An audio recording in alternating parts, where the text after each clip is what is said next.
The Australian Financial Review.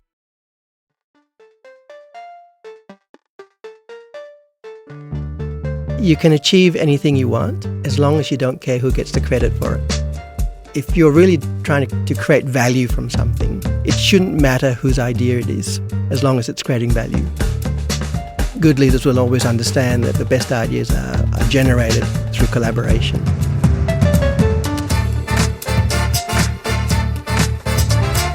Hi, I'm Sally Patton, editor of Boss from the Australian Financial Review, and welcome to 15 Minutes with the Boss,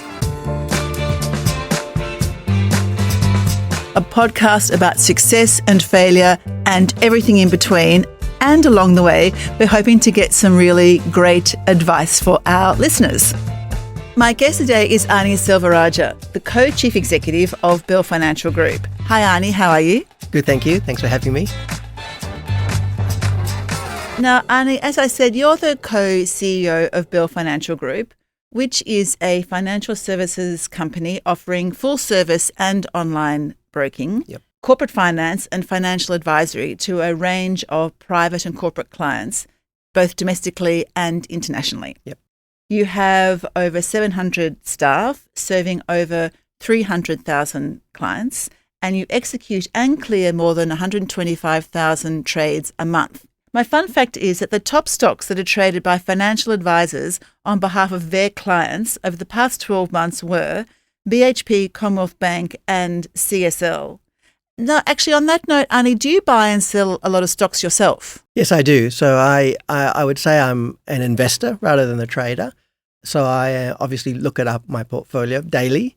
And I would certainly be looking to rebalance if I feel that it needs rebalancing, and probably do that maybe once a month, maybe once every 2 months. It's not a daily activity for you? No, I don't have that much time. And we don't have much time together today. We've only got 15 minutes. Let's start the clock right now.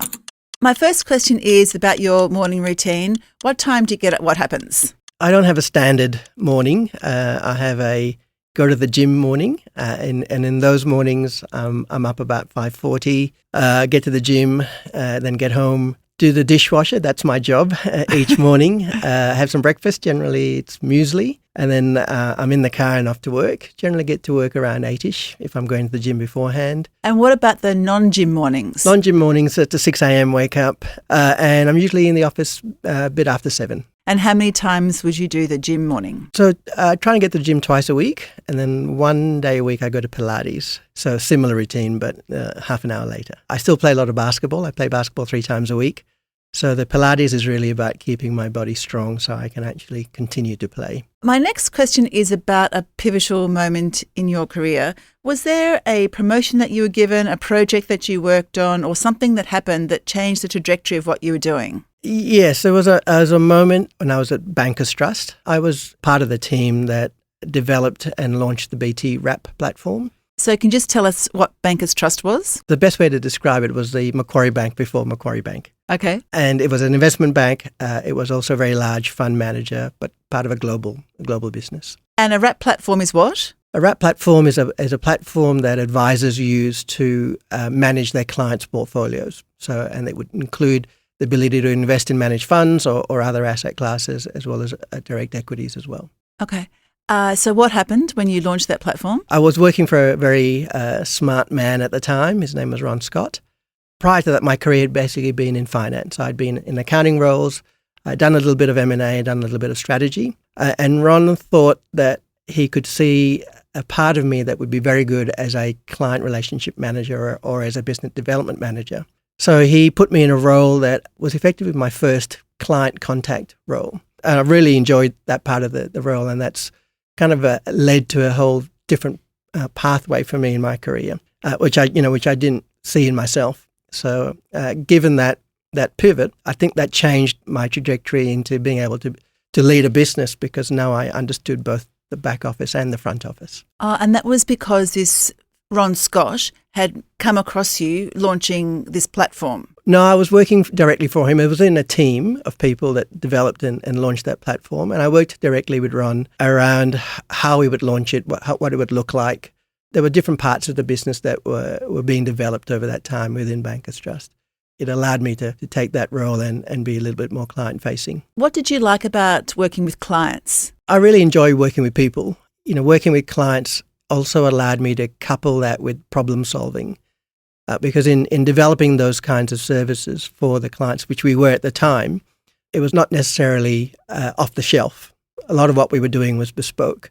So the problem-solving component, working with people and trying to understand what was really important to them rather than what was off the shelf, was really the interesting component. I jumped from that business into a startup and led that business, particularly from the client side. So I suppose it gave me the confidence to be able to do that. Interesting. Okay.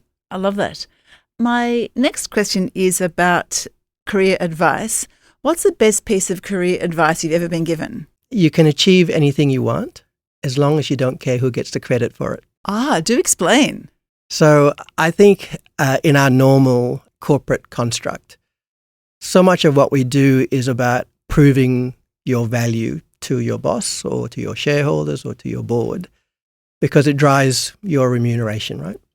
And I think if you take the context of a real entrepreneur, if you're really trying to create value from something, it shouldn't matter whose idea it is, as long as it's creating value. I think if you put the trying to get credit for an idea to one side, it opens up the ability for people to work in teams and to improve ideas as a collaborative group. And it certainly improves the outcomes for the business, in my mind. So in a workplace, we're all trying madly to demonstrate our own value. How should we change our mindset so that we're not trying to demonstrate always our own value for fear that we won't get recognised if we don't? Look, we all know that we're driven by incentives, and you can design those incentives in a number of different ways. And obviously, a lot of them are driven around your own contribution. But if there's an incentive driven around the team's contribution, then the balance of those two ultimately will drive a return on your idea or a return on your effort, but now based on a team outcome rather than just a single person's outcome. Interesting. So what's the ideal balance between the individual incentive and the group incentive? I think it'll be dependent on the project. I think it'll be dependent on the organisation. Is there a starting point? Well, I think it should be 50-50 as a minimum, but then the nuance will be dependent on the situation, I think. Okay, that's interesting. But as a starting point, you might take 50-50 and work your way from that. Yeah. An idea is always undiscovered plagiarism, right? Ultimately, I think good leaders will always understand that the best ideas are generated through collaboration. That's when you, I think, ultimately achieve the potential of that germ of the idea in a more complete way. It's really good advice, actually. Yeah, so don't hog the idea for yourself, accept that you need to get other people involved, you need to collaborate, and then you'll be able to get the very best of that idea out for the business. Yeah. Look, I certainly try and do that within our own teams. I'm usually not the one coming up with the germ, but I think I have a skill around how to develop it and improve on it. But certainly it's the team that ultimately, drives either the idea or the outcome or the execution of that idea. A large part of success in strategy or success in developing a new product or a new service is actually in the execution. You need the team of people around you to be able to do that. And everyone will play a little part in bringing that product or service to life. Arnie, on that note, we're going to take a short break, but don't go away. We are going to come back very soon and open the chatterbox. I'll see you in a minute.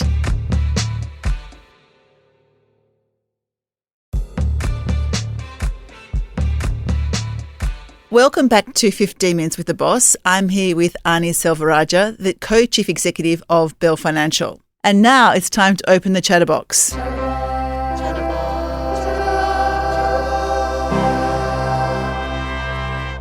Now, Arnie, in front of you is our lovely chatterbox, inside which today are about 15 questions. I'm going to ask you to pick a couple out, one by one, and we'll have a little bit more Q&A.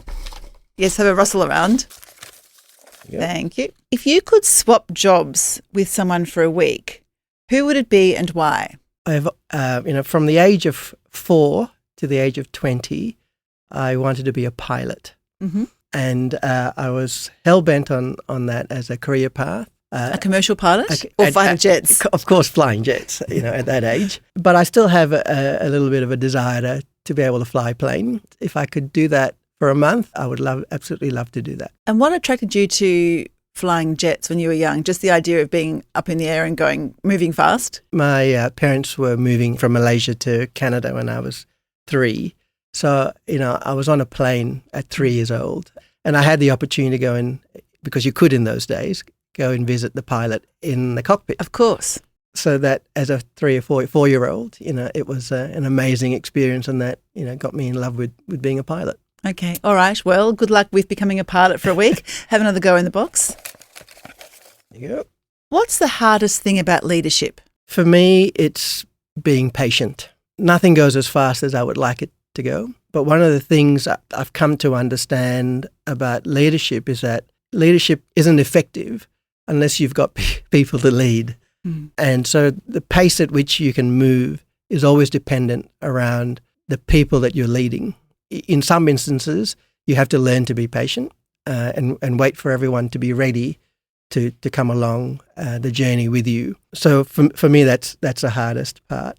And how do you get people to come on that journey as quickly as they can, but I guess also so that they're not really scared by it? I think there's 2 parts to that. One is I try to provide people a vision of what the future might look like and why it will be a better future. But the other part of it is also to provide an imperative for change. And that's also important, because sometimes change is delivered for the sake of change. And I'm very careful that we don't do that, because that's wasting a lot of energy from the organisation. But I think if you can paint a picture around here's why we have to do it and the time frame around why that's important, and also a vision of what it might look like, then you've got both sides of the story, and that hopefully will drive a little bit more urgency around the change agenda. I know a lot of people will say making the hard decisions is the hardest thing about leadership. But I think if you're clear about your purpose and values as an organisation, and the change you're trying to make is aligned to that, then those hard decisions are not really hard, because they're centred around something that's important to do either for your client or for your team. All right, great. Have another fish in the box.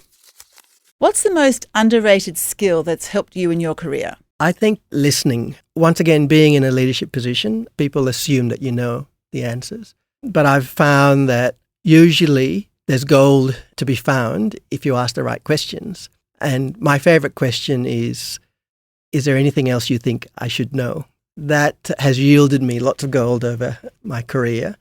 And that's usually the last question you ask. And I think that's when someone who is potentially a little less confident with expressing their own view might provide you that idea or that germ that might actually change how you perceive or solve a problem. Interesting. Can you give me an example when that's happened? This is a very, very long time ago. I used to work at National Foods in the dairy division, and we had a factory up in Taree, and we used to produce yogurt. And I was in strategy at the time and looking at how we could, improve the costs of these businesses. And this one particular production line, we were making yogurt, and it was in those 6-packs, in those plastic 6-packs, which were come together. Yes.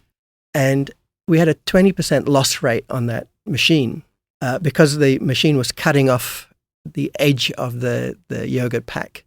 Every 5th one was cutting it off too early, so we were losing the whole tub. Right. And we had engineers look at the machine. We had people from our process improvement team looking at it. No one could come up with an answer. So I went to the factory and flew up to Taree. I sat and watched, and I could see this thing going on, and I said to someone on the factory line who was just there to pack the yogurt, I said, "What do you think's going on?" And he said, "I could fix it for you." And I said, what do you mean? He said, "Well, you got a piece of cardboard and some tape," and he stuck it to the edge of the machine where the yogurt tubs were coming out. And as the tubs came out, they hit the cardboard and bounced it back into line. And because it did that, when the cutting machine came down, it cut it in the right position. So all it needed was the yogurt tubs to be realigned as it came out of the forming machine. And I said, "Why didn't you fix it before?" And he said, "No one asked me." And that was a simple question around asking the right person who had the answer all the time, but no one actually asked them. And I guess people will tell you things that they might, otherwise have been too shy to tell you, or that they think that you really need to know this, but really they'd rather not say it. But because you've asked the question, they say it. Yes. Okay, I love that.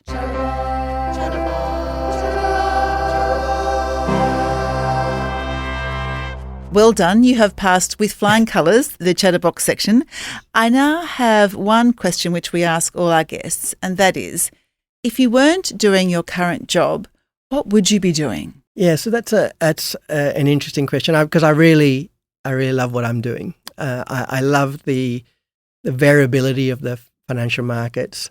I love the fact that I've got a team that I'm working with, and we've got an agenda that we're working to. So it would take a lot for me to do something different. But if I was, I think I'd be in a small business and running a small business, because it's about trying to achieve the potential of something that I would have my arms around. So it would be something like that, I think. And any idea what type of small business it might be? It would probably be a service business, I think. What I like doing is understanding what clients want and how they want it, and then trying to solve for that. And, given my interest in technology, potentially technology related. Given that you don't clearly want to do this in a big hurry, do you think about how you can remain in your job for a long time? Because you've got to pace yourself and keep healthy and keep up the energy and the enthusiasm. Do you think about how you keep on doing that? Yes, a lot of the time. Also, the organisation deserves for me to be thinking about it. There's a risk of a leader being in a position for too long. I think it's important to continue to refresh leadership. I think I will feel it when the time comes. And when it does, I'm certainly constantly thinking about who else needs to be in the organisation that effectively can take the baton and keep running with it. All right. On that note, your 15 minutes is up. Arnie, one of the key pieces of advice that I really like is don't be hell-bent on taking the credit for what you've done. You're much better off to make sure that you collaborate and the group as a whole can maximise the potential of any idea, regardless of whose it was in the first place. That question, is there anything else that I should know about, is such a great question, because that is a way that you're going to get really valuable information which people may not otherwise really want to share with you. So thank you again so much for allowing us to spend 15 minutes with the boss. It's been an absolute delight. Thank you, Sally. It was lovely to be here. And thank you to everyone for listening. If you like the podcast and you want to hear more, consider sharing the podcast or writing a review, as it helps us to reach more people. And follow us wherever you get your podcasts. At the Financial Review, we investigate the big stories about markets, business and power. For more, go to afr.com, and you can subscribe to the Financial Review, the daily habit of successful people, at afr.com/subscribe. This podcast was hosted by me, Sally Patton, produced and edited by Mandy Coulin. Head of audio is Alex Gower, and our executive producer is Fiona Buffini.